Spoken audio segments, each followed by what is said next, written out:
शगो बाजी, मुझे पक्का यकीन था कि आप मुझे यही मिलेंगी। खैरियत, मुझे क्यों ढूंढ रही थी? वैसे आज बड़ी खुश नजर आ रही हो। लगता है ससुरालियों को खुश करने की और अच्छी बहू बनने की कोई नई तरकीब हाथ लग गई है तुम्हारे। अरे छोड़े शगो बाजी, वो सब तो पुरानी बातें हो गई। मैं भी कितनी पागल, कितनी बेवकूफ थी।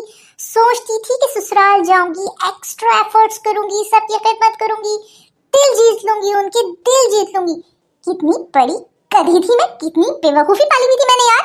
शबनम, खुल के बताया करो, तुम्हारी बातें ना मेरे सर के ऊपर से गुजर जाती हैं। अरे शगो बाजी, बात दरअसल इतनी सी है कि मैंने अच्छी बहू बनने की ना एफर्ट खत्म ही कर दी। अब मैं वैसी बहू बन गई हूँ जैसे मेरे ससुराल वाले मुझे समझते थे। और तो और यकीन जाने जिंदगी में इतना कोई सुकून आ गया है ना कि मैं क्या बताऊँ आपको।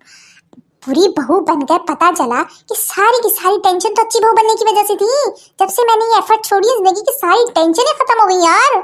चलो शबनम, एक बात तो बहुत अच्छी हुई, जैसे भी हुई, कि तुम्हें शादीशुदा जिंदगी के सारे मसाइल समझ में आ गए यार।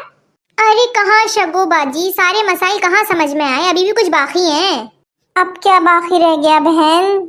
अरे शगो बाजी, क्या बताऊं, मैं अपने शौहर से जरा कोई फरमाइश क्या कर लूं, कहीं उनके साथ घूमने फिरने क्या चली जाऊं, मार्केट क्या ले जाऊं उनको।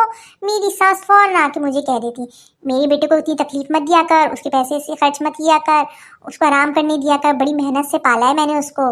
अरे शबनम, ये कौन सा मसला है? अरे भाई, उन्होंने पाला होगा अपने बच्चे को बड़ी मुश्किलों से, वो तुम्हें बता रही है बस। वाह शगो बाजी वाह, मुझे आपसे ये उम्मीद नहीं थी कि आप भी उन्हीं की साइड लेंगी। सिर्फ उनकी अम्मा ने उनको मुश्किलों से पाला है, मेरी अम्मा ने तो मुझे जैसे दराज पे ऑर्डर किया था, या मैं किसी आसमान से टपकी थी, या किसी पौधे में से उगी थी, या कोई सॉफ्टवेयर थी जो डाउनलोड हो गई। अरे मेरी अम्मा ने भी मुझे बहुत मुश्किलों से, बहुत नाजों से पाला है। फिर मुझसे इतने काम क्यों लेते, मुझे इतनी टेंशन क्यों देते, मुझे इंसान क्यों नहीं समझते? माशरे के दोहरे म्यार से ना मुझे शदीद कोई नफरत है। तुम्हारा बेटा बेटा है, उसको ज्यादा काम नहीं बोलो, उसको आराम करने दो। और दूसरे की बेटी बेटी नहीं है, नौकरानी है, उसको 24 घंटे काम लगा दो, काम वाली मशीन है क्या वो?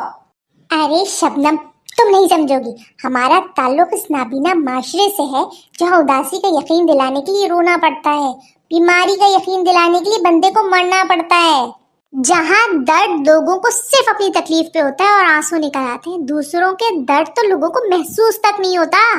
उदास मत हो शबनम, जिंदगी गुजारने के थोड़े से सुनहरे उसूल बता रही हूँ, जितनी जल्दी समझ जाओगी ना उतनी जल्दी जिंदगी आसान हो जाएगी और खुश रहोगी।